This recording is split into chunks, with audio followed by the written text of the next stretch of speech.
감각신경 손상이 생겨버리시면은 저희 아버님처럼 수술하고도 한 6개월 정도 약을 드셔야 될 정도로 불편함이 남으시거든요. 언젠가는 수술하게 되실 가능성이 매우 크고 어차피 할 수밖에 없는 수술이라면은 신경 손상이 생기기 전에 치료하시는 게.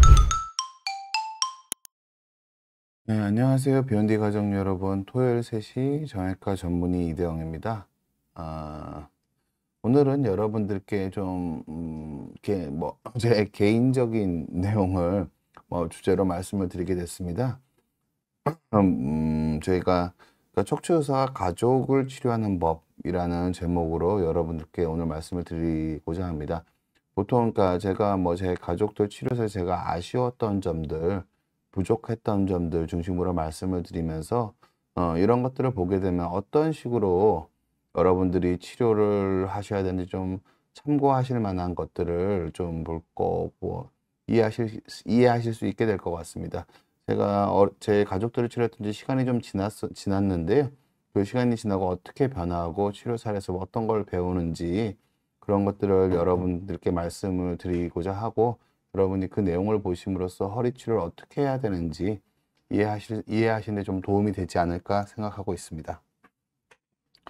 오늘 치료 제가 소개해드릴 제 가족은요, 제 어머님과 제 장인어른이 될 것 같습니다. 저의 첫 번째 이 내용은 저희 어머님 치료 내용인데요. 저희 어머님은 그러니까 제가 20여 년 전 전공의 시절에 어머니가 협착증인 걸 알고 있었습니다. 어머니가 그 당시에 MRI를 찍어봤었는데 협착증이 상당히 심하게 있으셨거든요. 한 3마디, 그때 마디는 정확히 기억이 안 나는데 한 3-4마디 정도의 상당히 심한 협착이 있다는 걸 알고 계셨고, 제가 레지던트 전공의 시절에는 협착증이시니까 허리에 나사못을 많이 박는 수술을 해야 되겠다는 거를 제가 생각했던 기억이 있습니다. 근데 제가 전공의 때나 보면은 그러니까 유압수를 크게 한 경우에 어르신들이 육체적으로 많이 힘들어 하시는 경우를 되게 많이 봐서 그런 날은 안 왔으면 좋겠다라는 생각을 했던 기억이 있습니다. 그리고 저희 집에 워낙에 제사를 좀 많이 지냈던 까닭에 어머니가 제사 한번 지내시면은 허리를 잘 못 펴고 많이 힘들어 하셨고, 그럴 때마다 어머니가 협착증이 있으신데 그리고 나중에 수술이 필요하지 않을까 계속 염려해 왔던 기억은 있습니다. 그리고 이제 3년 전이죠. 3년 전에 이제 그날이 왔습니다. 저희 어머니가 제가 일하는 병원에 허리가 많이 불편하다고 오셨습니다. 여기 MRI 보시면 여러분도 대강 이해를 하실 수 있으시겠지만,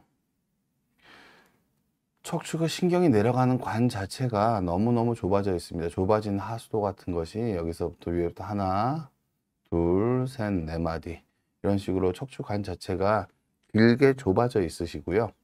여기 허리뼈 보면 약간씩 어긋나 있는 부분도 있습니다. 그 가운데 뼈가 뒤로 어긋나 있고, 요 밑에서 보면은 뒤로 어긋나 있고, 여기서 보면 앞으로 어긋나 있고, 척추뼈도 좀 어긋나 있으면서 척추로 내려가는 척추신경이 4마디에 걸쳐서 상당히 좁아져 있는 양상을 보이고 있었습니다. 어머니 보행을 상당히 힘들어 하셨고요. 단면 영상을 볼 때 원래 척추신경이 이렇게 동그란 형태를 가지고 있어야 되는데 너무 많이 눌려 있어서 납작한 형태를 보이고 있고요. 여기 보시면은 이 밑에 2개는 거의 신경이 보이지 않을 정도로 아주 심한 협착을 가지고 있습니다. 여기 보시면 여기 삼각 약간 어두운 회색의 신경이고요. 여기 보시면 밝은 회색 납작한 게 신경이고요. 여기도 이 납작한 2개가 신경입니다. 이 그림을 보시면 아시겠지만 밑에 2개가 가장 특별히 좀 더 좁아져 있고요. 위에 2개가 약간 덜한 편입니다.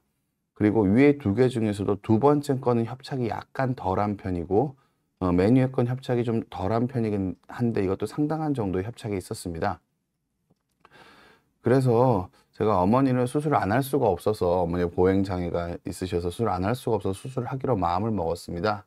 근데 당시에 제가 지금도 그렇지만 당시엔 더 심했습니다. 저도 의사로서 가족을 치료한다는 건 상당히 부담스러운 일이 많습니다. 원래 의사들끼리는 VIP 증후군이라서 가족 치료를 잘 하지 않으려고 하는 경우가 많습니다. 되게 안 그래도 수술이라는 게 상당히 부담스러운 과정인데, 자기 가족을 치료한다는 거는 매우 스트레스도 심하고 가족분들 평생 봐야 될 가족을 치료하다가 결과가 안 좋으면은 감당하기가 어렵거든요. 실은 의사 개인적으로도 뭐 환자분들도 그렇겠지만 감당이 어려서 보통 가족을 치료를 하는 걸 좀 기피하는 편인데, 어머니는 제가 제 생각에는 그 당시에, 지금도 비슷하지만 그 당시에도 제가 할 수밖에 없다는 생각이 들었습니다. 제가 할 수밖에 왜 그러냐면은 지금 그러니까 네 마디의 협착이 있고 세 마디가 조금 더 심한데, 이거를 당시에도 양방 내시경을 통해서 이걸 다 감압술로만 치료하실 수 있는 분이 한꺼번에 많지 않았다고 알고 있고요. 지금도 현재도 많지 않죠. 그때는 더 적었을 겁니다. 지금보다 만 3년 전이니까요. 그러니까 이렇게 여러 마디의 다발성 협착을, 그리고 가능하면 저는 어머니가 전신 마취를 안 했으면 했습니다. 전신 마취 하시는 게 몸에 부담이 많이 되니까. 그럼 전신 마취를 안 하고 최소 3마디, 많으면 4마디 정도의 감압을 한 번에 해낼 수 있는 사람이 별로 없다는 걸 너무 잘 알고 있었고요. 그리고 저희 어머니 여기 사진을 보시면 여기 3번, 4번 뼈가 어긋나 있는 게 좀 보이시죠?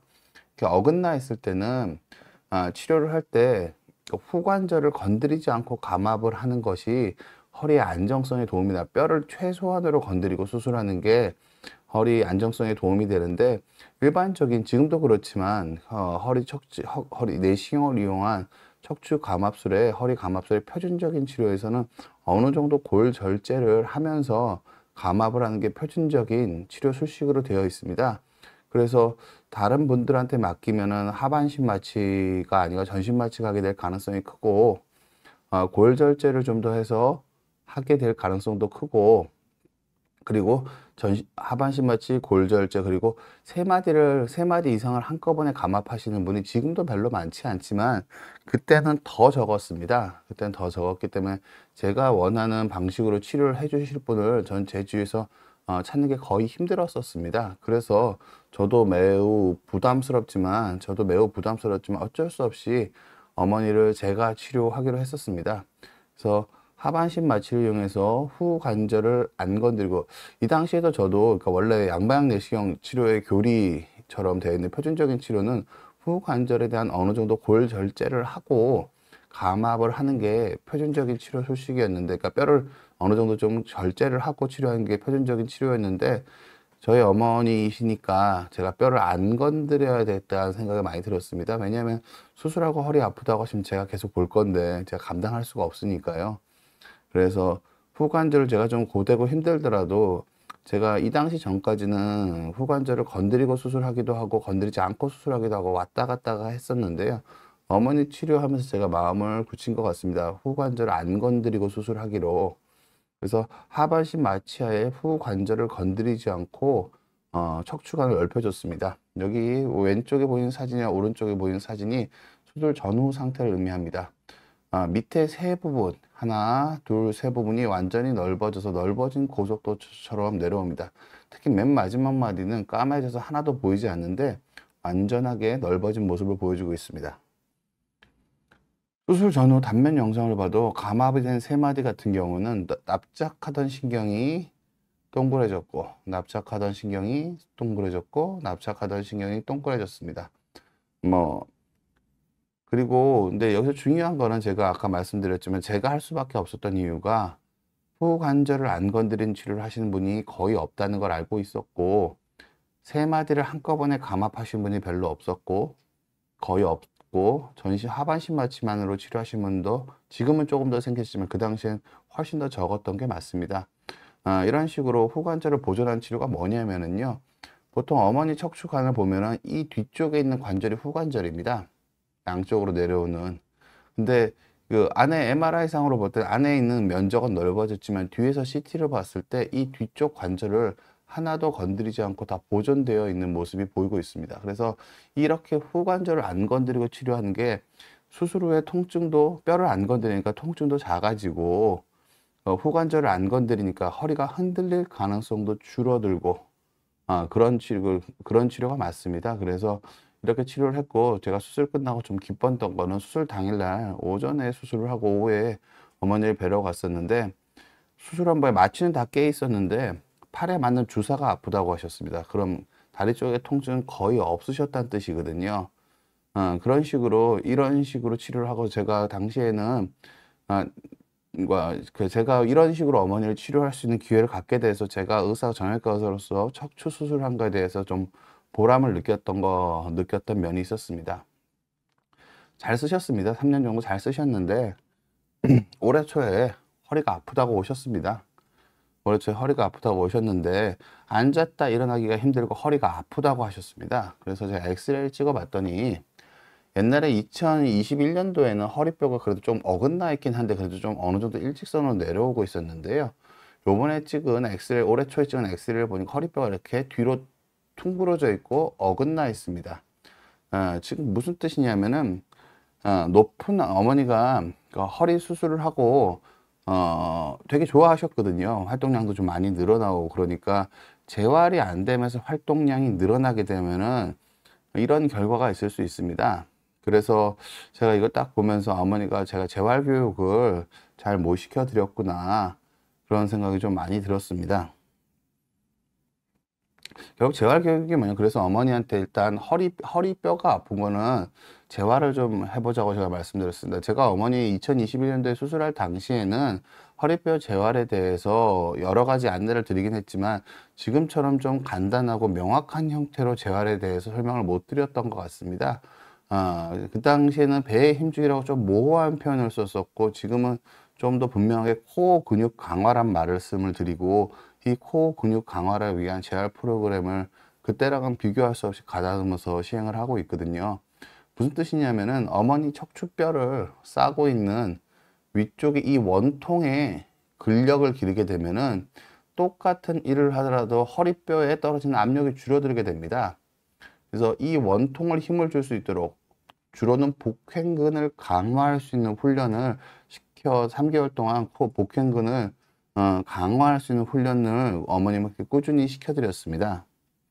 보통 뭐 비욘드 제가 여러 번 말씀드린 서서 체중 이동하고 누워서 호흡 조절하는 거 위주로 치료를 하게 드렸고 바르게 쓰는 연습 그런 것들을 시켜드렸는데 여전히 지금도 잘 못하시긴 합니다. 어찌됐든 그리고 MRI도 찍어봤습니다. 찍어봤더니 허리뼈는 주저앉았지만 어긋났지만 감압했던 부분들은 비교적 잘 유지가 되고 있었습니다. 그러니까 맨 위쪽에 2, 3번 크기 넓이 차이 크게 나지 않고요. 3, 4번은 뼈가 줄어들면서 약간 줄어들었지만 최초의 수술 전 상태보다는 훨씬 더 늘어난 상태가 잘 유지가 되고 있었고요. 4번, 5번도 감압한 상태는 잘 유지가 되고 있었습니다.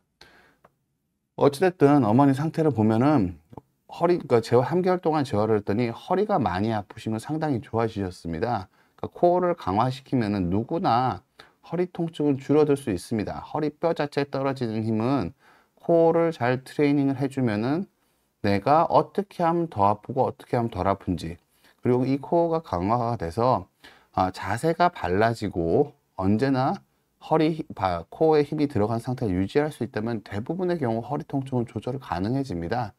근데 어머니 같은 경우에는 이제 허리 통증이 줄어드니까 허벅지 뒤쪽이 당긴다고 하셔서 근데 물론 보행거리는 별로 줄어들진 않으셨거든요. 이거 MRI 찍어봤는데 찍었더니 이런 식으로 뭐 신경 눌리는 상태는 괜찮으신 상태를 유지하고 계셨습니다. 그래서 감압을 제대로 하면은 허리뼈가 주저앉더라도 잘 유지가 되는구나. 환자분들이 그런 식으로 이해를 많이 하시더라고요. 뼈가 나빠지면 엑스레이만 보고 신경이 나빠지지 않았을까 생각하시는 경우가 많은데 감압을 완벽하게 하면은 뼈가 나빠진다고 해서 신경이 꼭 눌리게 되는 결과가 있지 않습니다. 대부분 감압을 잘 하면은 많은 경우에 있어서는 어머니 사례처럼 뼈가 나빠지더라도 신경이 눌려 있는 상태는 그대로 잘 유지가 되고요. 신경이 안 눌려 있는 상태는 그대로 유지가 되고요. 뼈가 나빠지는 것도 어머니 사례에서 보듯이 재활을 잘 하면은 저렇게 무너지는 건 대부분 막을 수 있다고 저는 생각하는 편입니다. 왜냐하면은 이거는 어떤 자세로 있느냐에 따라 환자분들이 재활 트레이닝을 받아보면 아시는데 한두 달 제대로 연습하시면 허리에 떨어지는 힘이 줄어드는 걸 거의 누구나 느끼실 수가 있거든요. 코어를 강화를 제대로 하시면은. 어찌됐든 이렇게 감압은 잘 유지가 되고 있었습니다. 그런데 어머니가 허리 뒤가 당기는 건 왜 당기는 걸까? 제가 네 마디 중에서 제일 덜 눌려 있는 맨 위에 한 마디를 제가 감압을 안 했었거든요. 저는 3마디 그 당시에는 제가 제일 많이 감압할 수 있는 정도가 3마디 정도였습니다. 한번 하반신 마취로. 뭐 3년 전이었으니까 3마디 정도여서 이게 한 마디당 그 당시엔 제가 한 1시간 내외 정도였던 거예요. 1시간보다 좀 빨리 할 수도 있었는데 평균적으로 1시간 내외였던 것 같아서 어머니가 4마디를 감압하려면 어머니 경우가 결코 쉬운 경우는 아니었거든요. 4마디를 감압하려면은 1시간씩 4시간 수술을 해야 되고 4시간씩 수술을 해야 되는 부담이 좀 있었습니다. 그래서 상대적으로 협착이 제일 덜한 마디를 제가 감압을 안 한 게 맞거든요. 근데 3년 정도 경과했는데 이 좁아져 있던 부분이 이런 식으로 옆으로 더 짜부라지면서 더 눌려 있는 형태로 바뀌어 계셨던 겁니다. 결국 추가 협착이 진행하고 추가 감압이 필요한 상태가 되신 게 맞습니다. 물론 그러니까 원래 정형외과 교과서적으로는 지금도 많은 연구에 있어서 그런 의견도 되게 많습니다. 여러 마디가 감압이 협착이 되어 있을 때 제일 심한 데만 감압을 해줘도 증상은 좋아진다라고 되어 있는 의견이 많은 게 맞는데요. 저는 실질적으로 임상적으로 지켜보다 보면은 감압되지 않은 거는 언젠가 다시 증상을 일으킨다는 어머니 사례처럼 이런 경우를 실질적으로 많이 보고 있습니다. 어찌됐든 그래서 어머니는 다시 그 추가적인 감압이 필요한 상태라고 판단이 되고 지금 가까운 시일 내에 어머니 요추 1, 2번을 제가 다시 재감압을 해드릴 생각입니다. 1, 2번에 대한 추가적인 감압술을 해드릴 예정을 하고 있습니다. 후회되는 점이 있습니다. 좀 덜 심했더라도 논문에서 그렇게 나와 있지 않더라도 모든 협착을 다 치료했던 편이 옳지 않았을까, 저희 어머니 경우에는 그런 생각이 들었고요. 당시에 제가 수술 실력이 부족해서 마디당 1시간 정도 수술이 필요했던 게 제가 좀 움츠러들었던 이유가 아닌가 싶습니다. 뭐 현재는 뭐 제가 마디당 한 5마디도 하반신 마취로 치료할 정도로 수술 시간이 많이 빨라져 있고 환자분들한테 대부분 치료를 해드릴 때 가능한 생애에 단 한 번의 치료를 목표로 저는 치료를 하고 있습니다. 무슨 뜻이냐면은 저희 어머니도 이게 치료가 돼 있었으면은 뭐 재활은 원래 하셨던 거야 되지만 어머니가 요것 때문에 불편하셨던 게 자세히 들어보면 한 3개월 이상이거든요. 한 6, 7개월 정도, 한 반년 이상 어머니가 불편해 하시다가 저랑 MRI 찍고 다시 그러니까 위쪽에 추가 감압을 하기로 결정했는데 이 6개월 동안 또 어머니가 상당한 정도의 몸의 노화를 겪으셨을 거라고 생각을 합니다. 보통 이게 협착증은 노화랑 연관이 되어 있기 때문에 불편해 하신 몸이 늙어버립니다. 늙어버리면 다시 젊어지지가 않기 때문에 요새는 제가 생애 단 한 번의 치료를 받는 걸 목표로 가능한 있을 수 있는 모든 협착을 치료하려고 노력하는 편입니다. 저는 요새 그렇게 치료하고 있고요. 그리고 어머니 수술할 때는 제가 숨쉬기 운동이나 뭐 그런 것들을 좀 알려드리긴 했지만 보다 체계적으로 코어를 서 있는 자세에서 코어를 단련하는 훈련법을 제가 그때 프로그램을 가지고 있지 못해서요. 요새는 제가 뭐 코어 강화를 위해서 쉬운 재활 프로그램을 만들어서 누워서 숨쉬기, 서서 체중 이동하기, 아랫배 힘주고 걷기 이런 요새 열심히 시켜드리고 하고 있습니다. 저희 어머니도 근데 제가 3개월 동안 재활 시켜드렸는데 서서 체중 이동하기 단계에서 아랫배 힘주고 걷기 단계로 못 넘어가셨습니다. 어르신들이 이해하고 따라 하시는데 한계가 있으시긴 합니다. 근데 보통 제가 일반적으로 볼 때는 서서 체중 이동하기 단계가 어느 정도 지나고 제가 판단했을 때 아랫배에 힘주고 걷기 정도까지 수행할 정도로 자세가 발라지고 코어 컨트롤이 좋아지시면은 뭐 그렇게는 안 되셨습니다. 근데 그렇게 되시면 많은 분들이 협착증이 다시 진행하는 뭐 협착증 수술을 하고 나서 뼈가 다시 망가지는, 뼈가 활동량이 늘더라도 뼈가 다시 망가지지 않을 가능성이 매우 높지 않을까. 왜냐면 이게 허리에 떨어지는 힘을 엄청나게 줄여주거든요. 그런 생각을 요새 좀 가지게 되는 것 같습니다. 후회되는 점이 많습니다. 제가 어머니 치료에 있어서 뭐 가까운 미래에 다시 수술해야 되니까 더 그러네요. 제 장인 어르신 얘기를 이제 드리겠습니다. 제 장인 어르신은 매우 건강하고 활동적이고 유쾌하신 분이십니다. 아주 따뜻한 어르신이시고요. 2016년도에 저희 병원에 찾아오셨었습니다. 엉치가 아프고 좌측 다리가 저리고 당긴다.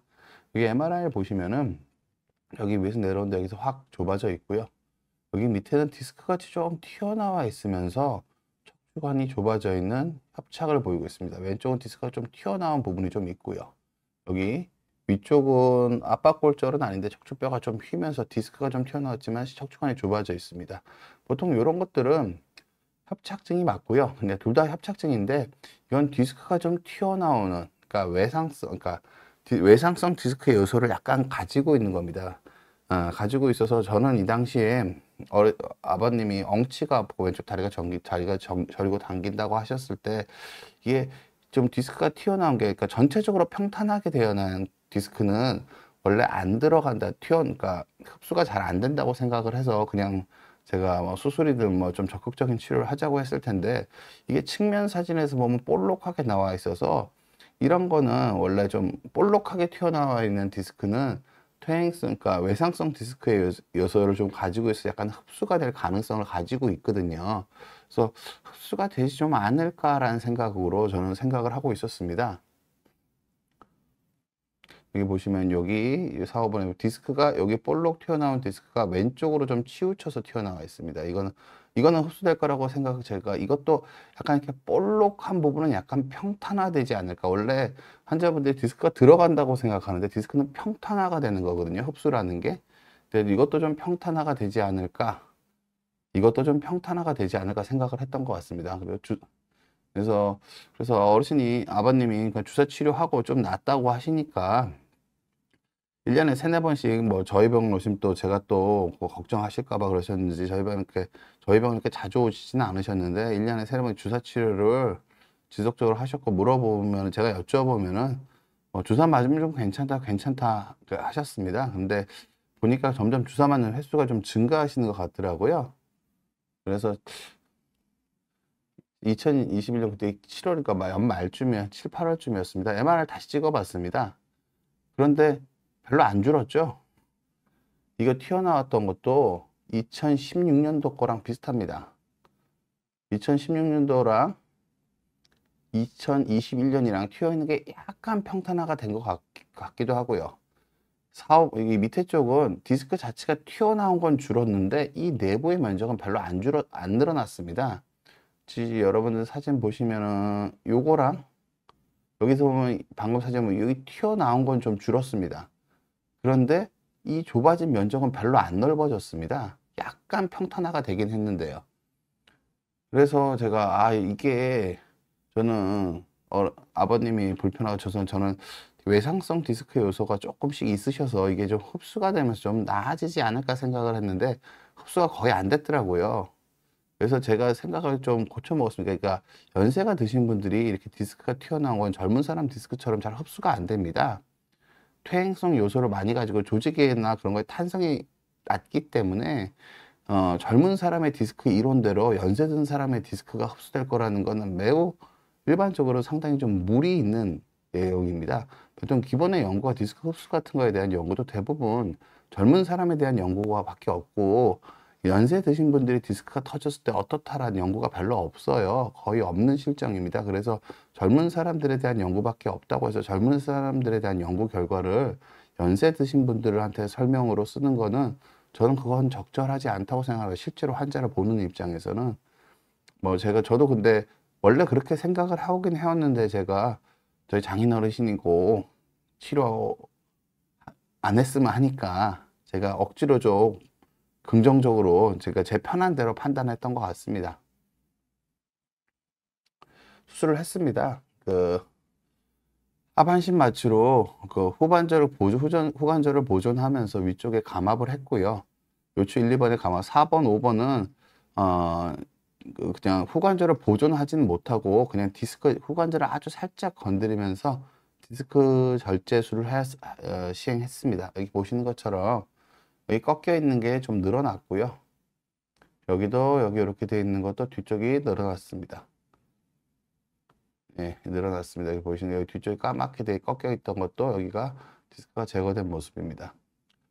여기 2021년 7월에 한 치료고요. 여기 보시면 이 디스크는 그대로 있는데 디스크를 제거할 필요가 있는 게 아니라 신경만 안 눌리면 안 아프거든요. 보통 압박성 신경변, 신경이 눌릴 때 아픈 거지 신경이 꺾여서 아픈 게 아니거든요. 환자분들이 그런 착각을 많이 해서 디스크가 있으면 아프다. 아닙니다. 디스크가 있어도 압박이 안 되면 안 아픈 거거든요. 이런 식으로 디스크가 튀어나온 건 그대로 있지만 뒤쪽이 넓어지면 디스크에 대한 압력은 줄어들겠죠. 제가 언제나 한 점을 여러분한테 말씀을 감압술입니다. 그러니까 사지, 척추를 포함한 사지 모든 것에서 신경에 대한 치료는 신경이 잘라졌을 때 신경을 이식하는 치료나 신경이 끊어졌을 때 신경을 붙이는 경우를 제외하거든요. 아주 예외적인 경우입니다. 아주 작은 부분을 자세하는 거고요. 대부분의 치료는 다 신경의 압력만 줄여주면 되는 거지, 뭐 튀어나온 디스크를 치료하거나 그런 식으로 생각하는 게 아닙니다. 신경의 압력만 줄여주는 게 현대 의학이 환자분들한테 해드릴 수 있는 치료의 거의 대부분입니다. 이런 식으로 뒤쪽을 넓혀줘서 신경의 압력을 줄여줬고요. 여기도 이렇게 디스크가 튀어나와 있는데 이거 까만색으로 되어 있는 황색인들을 다 제거하고요. 후관절을 아주 조금 건드렸습니다. CT 보면 보일 겁니다. 여기 디스크 튀어나온 건 디스크를 파냈고요. 디스크는 흡수되니까 무조건 흡수되니까 그냥 두면 낫는다 라는 생각에 저는 결코 동의할 수 없습니다. 이런 식으로 디스크를 넓혀줬고요. 척추관을 넓혀줬습니다. 여기 보시면은 제가 아주 미세하지만 여기 보시면 여기 이렇게 노랗게 양쪽을 보면 이렇게 노란 점들이 왔다 갔다 하는 게 보이실 거예요. 이 정도는 제가 뼈를 건드렸습니다. 지금 제가 감압을 하면 뼈를 아예 안 건드리고 감압을 하는데 이 당시에는 뼈를 조금 건드리고 감압하는 정도의 실력밖에 안 됐던 것 같습니다. 근데 그 수술하고 제가 조금 마음이 안 좋았던 게 이 부분입니다. 엉치 통증. 그러니까 척추관이 전반적으로 좁아졌을 때 느끼는 건 주로 엉치 통증이시고요. 발 쪽으로 저리거나 시린 거는 신경이 빠져나가는 가지 쪽을 누를 때 감각신경 손상이 오는 거거든요. 중심성 협착은 시린 느낌을 거의 주지 않습니다. 중심성 협착과 동반된 신경이 뻗어나가는 가지 쪽을 누를 때 다리까지 저리고 당기고 발이 시린 느낌이 나는 거거든요. 기본적으로는 저희 장인어른이 오랫동안 신경이 눌려 있는 상태를 방치가 되고 주사 치료를만 하고 계셨기 때문에 왼쪽 다리에 감각신경 손상이 생기셨던 거고, 그래서 왼쪽 다리가 수술하고 초기에는 조금 많이 좀 불편해 하셨습니다. 엉덩이 통증은 바로 상당히 사라지셔서 다리가 좀 불편하다고 하셨었거든요. 그래서 6개월 정도 항불안제랑 신경성 통증 완화제를 좀 드셨던 걸로 기억이 됩니다. 그래서 그리고 아버님이 그 12월에 작년 말쯤에 한 1년 5개월 만에 또 아프다고 해서 오셨습니다. 거리가 아프다고 해서 오셨는데, 요번엔 주로는 다리 저리고 당기는 건 별로고 왼쪽 다리 저리고 당기는 건 없고 엉덩이가 아니라 좀 허리가 아프다는 쪽으로 말씀을 하셨습니다. 그래서 아버님 허리 감압술한 거 상태는 잘 유지가 되는지 확인하려고 MRI를 찍어 봤었는데요. 1년 5개월 지났는데 척추관은 오히려 흡수가 되면서 이때보다는 오히려 더 넓어진 양상으로 보이고 있는 것 같습니다. 감압된 건 잘 유지가 됩니다. 실은 감압은 완벽하게 깨끗하게 하면은, 그리고 어느 정도 재활이 돼서 불안정성이 심하게만 조장되지 않으면 감압은 원칙적으로 재발하지 않는 게 맞습니다. 원칙적으로는. 예외적인 경우를 제외하고는 재발하지 않는다고 생각하는 게 맞고요.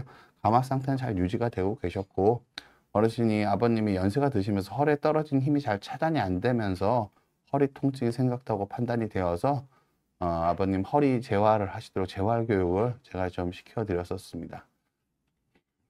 후회되는 점은 이렇습니다. 보행거리가 좀 괜찮다고 해서 아버님이 주사 치료하는 거를 제가 말리지 않았던 게 제가 잘못됐던 것 같습니다. 보통은 시린 느낌 나타나기 시작하면 대부분 이게 우울해지고 노화가 되고 활동량이 좀 떨어지거든요. 근데 저희 아버님이 성격적으로 좀 유쾌하시고 활동적인 분이셔서 보행거리를 비교적 잘 유지하신다고 하긴 했지만, 감각신경 손상이 나타날 때까지 제가 치료 시기를 조금 당기는 게 좋지 않았을까라는 생각은 좀 있습니다. 보행거리가 괜찮으시면 실질적으로는 몸이 노화가 확 진행하지는 않으시거든요. 그렇긴 했는데 그래도 조금 더 수술 시기를 좀 당기는 게 좋지 않았을까 생각을 하고요. 그게 제가 어떻게 보면은 노화에 대한 이해가 그 당시에 좀 부족했습니다. 저는 협착증이라는 거는 지금 현재로는 척추외과 교과서는 나이에 대한 고려가 별로 없습니다. 연세 드신 분도 치료할 수 있다고 되어 있지, 전반적인 노화와 협착증 간의 관계에 대한 이해가 아직 전체적으로 다 물음표입니다. 왜냐하면 협착증의 병인이나 그런 거에 있어서 노화에 대한 이해가 정형외과학 전체, 척추외과학 전체에서 좀 아직 좀 부족하거든요. 그래서 네, 저는 이제 제 자신 배운 적이 없다 하더라도 제 자신이 노화에 대한 이해가 좀 부족했어서 아버님을 좀 그랬던 게 아닌가, 안 아프다고 하면 괜찮은 게 아닌가 라는 생각을 했던 게 노화에 대한 이해가 좀 부족해서 치료 시기가 좀 늦었었던 것 같고요. 그리고 디스크는 그러니까 비대칭적으로 튀어나와 있는 4, 5번 디스크를 좀 그래도 외상성 요소가 연세 드신 분의 디스크긴 하지만 예상성 요소가 좀 있어 보여서 흡수가 되지 않을까 생각을 했는데 제가 생각보다 디스크 자연 흡수된 기대를 많이 했던 것 같습니다. 그래서 아버님 치료를 하고 나서 제가 생각했던 거는 1년 이상 지속적인 주사 치료가 필요하다면 정 통증이 크지 않더라도 감압술을 적극적으로 고려하는 편입니다. 왜냐하면은 언젠가는 수술하게 되실 가능성이 매우 크고 감각신경 손상이 생겨버리시면은 저희 아버님처럼 수술하고도 한 6개월 정도 약을 드셔야 될 정도로 불편함이 남으시거든요. 어차피 할 수밖에 없는 수술이라면은 감각신경 손상이 생기기 전에 치료하시는 게 더 낫지 않나라는 생각을 했고요. 노년의 디스크는 흡수가 잘 되지 않는 퇴행성을 좀 더 적극적으로 퇴행성 쪽으로 생각하는 게 맞지 않나. 왜냐하면 우리가 그 기존의 퇴행성 디스크랑 생긴 형태로 퇴행성 디스크랑 외상성 디스크를 구별하긴 하는데 노년의 디스크에 대한 다른 연구가 제가 찾아본 바로는 제가 아는 바로는 큰 연구가 없습니다. 그게 신뢰할 만한 크게 연구가 없습니다. 그래서 제 생각은 그렇습니다. 노년의 디스크는 형태가 비슷하더라도 아버님이 저렇게 튀어나온 디스크가 젊은 사람이었으면은 흡수가 됐을 겁니다. 근데 아버님은 연세가 드신 분이서 저게 흡수가 안 된 걸 거거든요. 근데 디스크에 대한 기본적인 이론들은 대부분의 연구들은 젊은 사람들에 대한 연구만 가지고 얘기를 하기 때문에 이게 잘 안 맞는 거거든요. 노년기의 그 디스크는 외상성 디스크처럼 보이는 요소를 비교적 많이 가지고 있더라도 젊은 사람처럼 잘 흡수가 되지 않는다라는 생각을 저는 확실히 가지고 있습니다. 그래서 노년기의 디스크는 퇴행성으로 좀 보시는 경향을 좀 더 가져야 되고 협착을 이루는 구성 요소로 봐야 되고 디스크가 흡수가 쉽게 된다고 생각하시는 거는 흡수가 되는 경우도 있을 수 있습니다. 상대적으로 많이 되는 경우도 있을 수 있지만 제가 전체적으로 보기에는 젊은 사람들이랑 그 확률은 엄청나게 차이가 많이 나고요. 연세가 높으면 높을수록 흡수는 잘 안 됩니다. 그래서 젊은 사람들한테 흡수가 됐다고 해서 50대도 젊은 사람이라고 저는 생각을 합니다. 연세적으로 4, 50대가 흡수가 잘 된다고 해서 60, 70대에 생긴 디스크가 흡수될 거라고 생각하는 거는 상당히 무리가 되는 내용의 경우가 많습니다. 환자분들이 그런 생각을 하시는 분들이 되게 많은데요. 그리고 협착증인데 그걸 디스크라고 오해하시는 분들이 되게 많으신데 그건 전 별로 현명하다고 생각하지 않습니다. 괜히 어차피 할 수밖에 없는 수술적 치료를 늦춰서 몸이 늙어버린 상태에서 수술에 도달하게 되시는 경우를 더 많이 만들 거라고 저는 생각을 합니다. 그리고 제가 그 당시에는 수술에 대한 역량이 좀 부족해서 그랬는데 지금은 디스크도 대부분 골 절제 없이 제거를 합니다. 제가 이 부분은 조금 더 학술적으로 인정받기 위한 노력도 하고 있기는 합니다. 나중에 기회가 되면은 다시 한번 말씀드리는 기회가 있지 않을까 생각을 합니다. 제가 아버님 치료를 하고 배운 점은, 그러니까 두 분 치료를 하고 배운 점은 치료는 한 번에 충분히 하는 게 좋다라는 생각을 저는 확실히 가지고 있습니다. 나눠서 그러니까 많은 논문들에서는 이렇게 얘기 안 합니다. 그러니까 심한 것만 치료해도 충분히 괜찮지 않나라는 생각을 하는데 꼭 제 생각 연구가 틀렸다는 게 아니라 연세가 많이 드신 분들에서는 특히나 한 번 치료는 한 번에 충분히 해주는 게 좋다. 그리고 이 치료를 한 번에 충분히 해주려면은 의사가 상당한 정도의 숙련이 돼야 된다라고 저는 생각을 합니다. 보통 여러분들 치료하시는 선생님들 중에서 그런 선생님들 많이 계세요. 두 마디 감압도 잘 안 하시는 선생님, 모든 환자를 한 마디 감압만 하시는 선생님, 환자에 맞춘 게 아니라 의사에 맞춘 거일 가능성이 큽니다. 한 마디도 하고, 네 마디도 하고, 세 마디도 하고, 두 마디도 하시면은 환자에 맞춰주는 거일 가능성이 큰 건데요. 모든 내시경 치료가 한 마디 정도 하고, 두 마디도 거의 안 한다. 그러면은 환자에 맞추는 게 아니라 의사에 맞춰서 치료하는 경우가 많습니다. 그래서 저는 어찌됐든 치료는 한 번에 충분히 해주는 게 좋고, 두 번의 수술은 노화를 촉진하게 되는 결과를, 저희 어머니 사례처럼 저희 어머니가 한 번에 충분히 감압을 하고 재활을 제대로 했으면 한 6개월 정도 괜히 고생하시지 않으셨을까, 고생 안 하실 수 있지 않았을까 생각을 하고요. 반복적인 주사 치료는 해결책이 아닙니다. 문제를 뒤로 미루는 건데, 뒤로 미루는 과정에서 저희 아버님처럼 감각신경 손상이 생기고 몸의 노화를 조정하는 경우가 많아요. 주사가 해롭다는 뜻이 아닙니다. 근데 반복적으로 수년간 주사를 맞는 건 해롭다 라고 저는 말씀을 드리는 겁니다. 기본적으로는. 왜냐하면 어르신이 아버님 치료하시고 약 안 먹을 수 있었거든요. 훨씬 더 자연스럽게 지내실 수 있었을 거라고 생각합니다. 그리고 제가 어머님 예례에서 보여드린 것처럼 감압을 아무리 잘해도, 의사가 수술을 아무리 잘해도 재활에 대한 교육이 제대로 안 돼 있으면은 허리 건강을 지키기가 어렵습니다. 그런 분들 많으세요. 허리 수술 하시는 선생님들 중에서 수술이 잘 됐으니까 타이거 우즈처럼 골프 쳐도 된다고, 수술이 잘 됐으니까 이것저것 다 마음대로 해도 된다고 말씀하시는 선생님들이 꽤 계신 걸로 알고 있습니다. 저는 절대 그렇지 않다고 생각을 합니다. 코어부터 다지면서 제대로 된 재활이 되어야지 허리에 떨어지는 힘을 효과적으로 줄여서 허리가 수술 후에 더 망가지는 걸 막을 수 있다고 생각을 합니다. 환자분들한테 맨날 환자분들이 그런 말씀 많이 하세요. 수술 한 번 하고 다시 안 아프지 않냐고. 수술은 현재의 문제를 해결하는 거고, 환자분이 약해진 코어를 근력을 길러주는 게 아닙니다. 수술을 하고 자기가 자세를 바로 하고 코어를 확립하고 근력을 기르려고 꾸준히 노력을 하시면서 활동량을 늘려야지 허리뼈의 퇴행성 변화가 증가하지 않지, 수술 자체는 그냥 신경을 안 눌리게 해주는 수단에 불과한 거지 힘을 길러주거나 코어를 길러주는 게 아닙니다. 제대로 된 재활이 없이 환자분들께서 오랫동안 제대로 쓰실 수 없는 게 맞고요.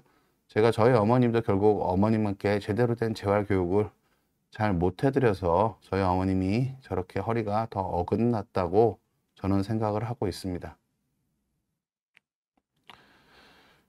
다시 한번 드는 생각이지만 저는 아직 좀 부족하다는 생각이 좀 많이 들었고요. 제가 어머니를 사랑한다고 수술을 잘하는 게 아닙니다. 제가 수술을 잘해야 어머니 수술도 잘할 수 있는 거라고 생각을 하고요. 제가 장인어른을 존경하지 않아서 저런 결과가 있었던 게 아니라고 생각합니다. 의사는 마음도 중요하지만 의사한테 필요한 건 저는 실력이라고 생각을 하고요. 제가 좀 더 나은 의사가 되도록 노력을 해야 되겠다, 그런 생각을 많이 하게 됐습니다. 감사합니다. 여러분들 뭐 질문 있으시면은 제가 질문 좀 답해 드리도록 하겠습니다. 김영리 님이 질문 주셨습니다. 허리 협착증 때문에 아침마다 스트레칭, 유연체조, 계단 오르기, 이완을 하는데 신경을 많이 쓰는데 협착증이 있는 사람에게 빠르게 걷기나 맨발 걷기는 안 좋나요? 일단은 더 중요한 게 있습니다. 그러니까 운동과 허리 건강에 대해서 그냥 말씀을 드릴게요. 그러니까 이거보다 훨씬 더 중요한 게 있습니다. 무슨 뜻이냐면은, 일반적으로 의사들이 운동하라고 하는 거는 오래 살기 위해서인데, 오래 사는데 중요한 첫 번째는 유산소 운동입니다. 유산소 운동이 압도적으로 더 중요합니다. 한 8, 90% 정도 중요하고요. 근력 운동이 한 1, 20% 정도 중요합니다. 그러니까 유산소 운동을 하면은 심폐지구력 올라가고 근육도 저절로 생기고 뭐 식욕도 올라가고 뭐 여러 가지 모든 좋은 효과가 다 있습니다. 그래서 유산소 운동이 중요하지, 일단은 스트레칭, 유연체조, 계단 오르기가 중요한 게 아니라 환자분이 운동할 때 숨이 차야 됩니다. 그래야 유산소 운동이잖아요. 그리고 그 다음으로 중요한 거는 근력 운동입니다. 근력 운동이 한 1, 2%로 중요한데, 이게 무슨 운동을 하는지가 중요한 게 아니고요. 하고 나서 근육이 땡겨야 근력 운동입니다. 근육이 안 땡기면 근력 운동이 아니에요. 그럼 나머지 스트레칭이나 그런 게 안 중요하냐? 그건 안 중요하다는 뜻은 전혀 아닌데, 일단 운동을 하는 목적, 오래 살기 위한 목적이라면은 유산소 운동과 약간의 근력 운동이 필요하다는 말씀을 드리는 거고요. 허리 건강을 위해서 필요한 거는 그냥 포 강화 운동입니다. 스트레칭, 유연체조 이런 것들도 다 아랫배에 힘을 잘 주고 호흡을 잘 하면서 하면은 코어가 강화됩니다. 무슨 뜻이냐면은, 스트레칭, 유연체조 그거 다 시키는 사람들은 필라테스 같은 데서는 다 코어를 잘 기르기 위한 수단이라고 얘기합니다. 스트레칭 자체의 목적이 있는 게 아니에요. 유연 체조 자체의 목적이 있는 게 아닙니다.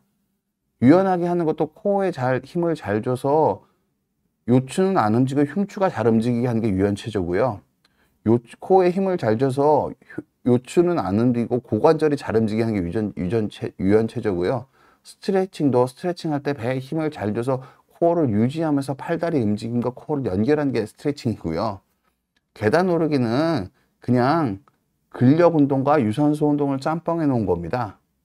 그래서 환자분들이 무슨 운동에 이 운동이 갖는 의미를 가지고 하셔야 되고요. 허리 협착증이 있으신데, 그러니까 운동하시는 건 괜찮은데 자세 유지가 제대로 안 되면서 운동하시면 허리 더 빨리 망가집니다. 무슨 뜻이냐면은 제가 우스갯소리로 하는 말이 있는데 만보 걸으시는 분 중에 정상인 분이 별로 없습니다. 왜냐면 멀쩡하신 분들은 만보를 세질 않아요. 어디가 불편하신 분들만 만보를 걸으시거든요. 근데 만보 걷기가 꼭 나쁘다는 게 아니라 만보를 걸 때 근데 자세가 잘 유지가 되면서 만보를 걸으시면 상관이 없는데 자세 잘 유지가 안 되면서 만보 걸으시는 분들은 보통 쓰는 양이 늘어나면 빨리 망가집니다. 과사용은 무조건 노화를 부릅니다. 그래서 제가 말씀드리는 거는 뭐 김영림님의 답을 드리면은 맨발 걷기는 하나도 중요하지 않습니다. 무슨 뜻이냐면 그거보다 훨씬 더 중요한 게 있습니다. 서 있는 자세.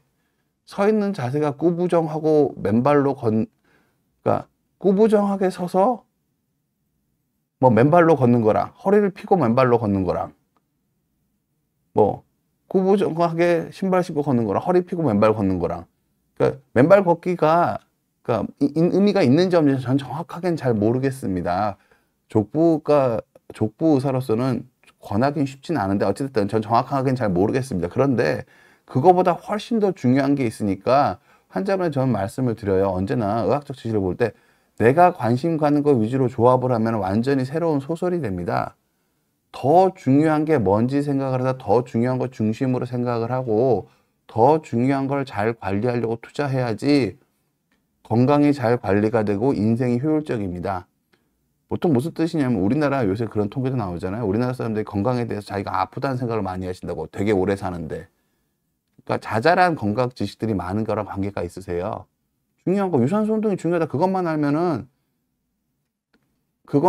그게 수명을 더 늘릴 가능성이 큽니다. 오히려 여러 가지 운동을 공부하고 여러 가지를 하시는 것보다 아 그래 유산소 운동이 중요한 거지. 근데 우리나라 여자 보면은 유행하는 걸 따라갑니다. 맨발 걷기가 좋으면 맨발 걷고 만보가 좋다면 만보를 걷고 뭐가 좋다면 뭐가 좋고 그런 것들이 결국 환자분들 사람 몸은 바뀌지 않는데 그런 유행이 바뀌는 거에 따라 한다고 평균 수명이 증가할까요? 그렇지 않을 것 같습니다. 기본적으로는. 그래서 그냥 김영님은 가능하시면은 그러니까 자세가 괜찮게 잘 유지가 된다면은 뭐 좀 빠르게 걷기는 몸이 안 되고 빠르게 걷기 제 유튜브에 보면 제가 설명한 거 있으니까 유산소 연세를 모르겠는데요. 한 50대 정도면 달리기 하시는 게 최고로 무조건 좋고요. 가벼운 달리기가 제일 좋고요. 60대도 몸이 많이 나쁘지 않다면은 달리기를 잘 안정적으로 하실 수 있도록 자세를 제대로 잡고 그런 쪽으로 저는 노력해 보시는 게 건강을 관리하시는 데 가장 환자분한테 도움이 되지 않을까 생각을 하고요. 한송이 님이 질문하셨습니다. 61세 여성 환자 4번, 5번, 1번 협착과 디스크가 있는데 통증 주사를 맞아도 효과가 없는데 다음 단계는 어떻게 좋을까요? 제가 꼭 말씀드려요. 협착과 디스크가 같이 있으면 협착증이라고 보시면 돼요. 퇴행성 디스크는 협착을 구성하는 요소이기 때문에 그 젊은 사람의 디스크처럼 착각하시면 안 됩니다. 그 의사들 중에서도 좀 개념 없게, 그러니까 MRI상 보이는 소견을 설명할 땐 디스크라고 설명할 수 있는데 이걸 디스크란 병이라고 얘기하는 거는 좀 다른 거거든요. 그래서 그 협착과 디스크가 같이 있으면 그냥 협착증이 있다고 보시면 되고요. 저희 아버님 장인 어르신처럼 협착증이 있는데 외상성 디스크의 요소를 좀 가지고 있는 병변이 같이 있다고가 맞는 건데 환자분들이 이해하시기에는 그냥 협착증이라고 이해하시는 게 훨씬 더 맞으실 거라고 저는 생각을 합니다. 제일 많이 하는 거 있잖아요. 모든 통증의 원인은 디스크다. 그거는 절벽에서 떨어질 때 바람이 불어서 절벽에 떨어졌습니다. 그럼 바람이 원인인가요? 절벽에 서 있는 게 원인인가요? 그러니까 계기로서의 통증의 계기로서의 디스크 상태 변화를 말하는 건 틀린 말은 아닌데 이거를 오해하시지 않으셨으면 좋겠고요. 협착증은 치료 시기가 중요합니다. 어찌됐든 통증 주사 맞으셔도 괜찮으세요. 뭐 두세 번, 세네 번 정도 맞으셔도 괜찮고요. 근데 통증 주사를 맞았을 때 효과라는 게 나의 개인적인 만족이면은 안 되고요. 통증 주사를 맞고 내가 일정 기간 쉬었을 때 원래 활동량의 7, 80% 이상이 회복이 돼야 됩니다. 그러면은 주사 치료가 정당한 거예요. 통증 주사 치료를 하고 환자분들 중에 그런 분들 많으세요. 주사를 일주일에 한 번씩 맞으면서 자기 하고 싶은 걸 다 하세요. 근데 하고 싶은 일이 안 된다고 짜증내면서 약 드시면서 주사를 더 자주 맞으시는 분들도 많으세요. 그럼 자기 몸 망치는 지름길입니다. 기본적으로는 주사를 어느 정도 강도로 맞으세요. 주사를 치료를 한 번 하시고 초기에 효과가 있으셨으면은 충분히 쉬어 보시고요. 충분히 쉬어 보시고 원래 활동량 재활에 관심을 가지셔서 호흡부터 잘 재활을 하셔서 원래 활동량이 한 7, 80% 이상 회복이 되시면은 괜찮으신 거고요. 통증 주사를 맞고 아픈 게 문제가 아니라 활동량이 회복이 안 되는 게 뭐 2, 3개월 이상 지속이 되면 보통 환자분들이 아세요. 내 몸이 늙는다는 거 아시거든요. 그럼 MRI 찍어서 감압술 위주로 치료하시는 걸 생각해 보실 필요가 있습니다. 근데 감압술 위주로 치료하시는 선생님들이, 그러니까 개방성 유압술 하시는 분들 중에서 분명히 감압술 위주로 치료하시는 분이 있는 게 맞습니다.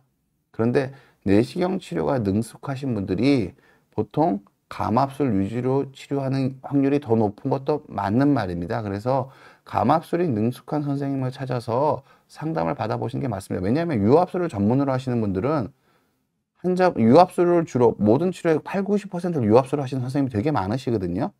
그런 분들은 유압할 게 아니면 다 약 주고 보냅니다. 그렇기 때문에 감압술을 주로 많이 하시는 선생님들이랑 상의를 해서 수술적 치료가 필요한지를 한번 상의를 해보시는 게 환자분한테 더 좋지 않을까, 저는 그렇게 생각을 합니다. 마지막 답변이 될 것 같네요. 깨어나라 님이 질문 주셨습니다. 저는 요즘 자꾸 허리가 구부러지는 부분 중간 허리뼈에서 피곤하면 힘들면 뭐가 튀어나오는 듯 이물감이 느껴지는데요. 그게 점점 위쪽으로 올라가 3마디 정도 증세가 없었다 생겼다 합니다. 아프진 않은데 심각해질까 봐 걱정인데요. 어떻게 하실까요? 보통 환자분 이렇게 말씀하시는, 제가 노인이 허리가 굽는 이유에서 말씀드린 적이 있는 것 같은데요. 허리뼈 중간 위쪽 부분에 뭐가 불편하시면 허리가 휜 겁니다. 그냥 높은 확률로 허리가 아주 낮은 가능성으로는 그게 종양이 생기거나 종괴가 생겼을 가능성이 있는데, 제가 그냥 드리는 대답은 그냥 예시로서 직접 대답하는 게 아니니까 가장 높은 가능성 기준으로 말씀드린다는 거 양해해 주셨으면 하고요.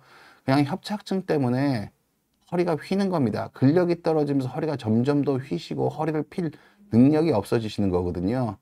기본적으로 아프지 않다고 생각하면서 허리가 휘고 튀어나오는 대부분 협착증 때문인 거고요. 이 협착증에 의한 거는 통증이 심하지가 않고 뭔가 묵직한 느낌이랑 피곤한 느낌이 들면서 휘시는 경우가 되게 많으세요. 협착증 때문에 허리가 점점 휘고 있는 거에 가능성이 크시고요.